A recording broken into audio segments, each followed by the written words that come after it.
I do have a question. So one thing that is obviously it's the elephant in the room, or has been recently as well, is the Israel-Gaza situation. And a number of international organizations have called what is taking place there a genocide. The U.S. is obviously the number one supporter of Israel.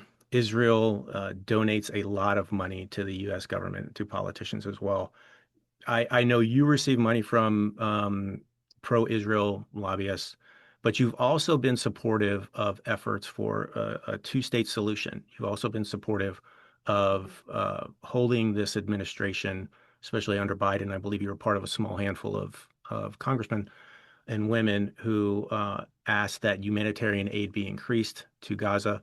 But the specter, if you will, of AIPAC and pro-Israel money inside of this government is there. And unfortunately it can't be denied that, the polling is just off the charts.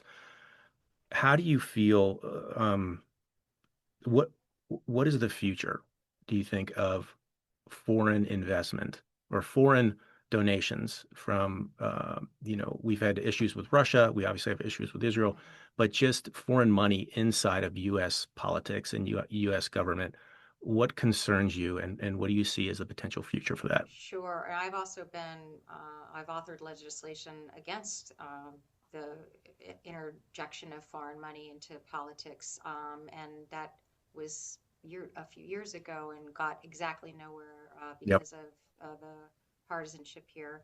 Um, Importantly, money that comes from APAC or J Street or any of those other, any PAC, is American money. It is not foreign money. And importantly, I can't be influenced and bought personally. But you bring up really good points. I really wish that that money in politics was, not a conversation that we needed to have. I come from, as you mentioned, and one basketball, and there's an expression in basketball: "Don't hate the player, hate the game." And I think we need to change the game. And I think we need to figure out how to get all of this outside influence completely out of the game. And until such time as that happens, we have to, play Yeah. the game. That being said, the first thing I ever did in Congress was to vote for HR 1, which was a very comprehensive package of political reform, inclusive of financial reform. It seems to be something that a lot of people don't want to touch, and we need to. The other reality is people who have veteran backgrounds and frankly engineering backgrounds as well, we don't have the same kind of networks and those kinds of things to be able to have the resources that we need to be able to run for offices. And we need more veterans in office.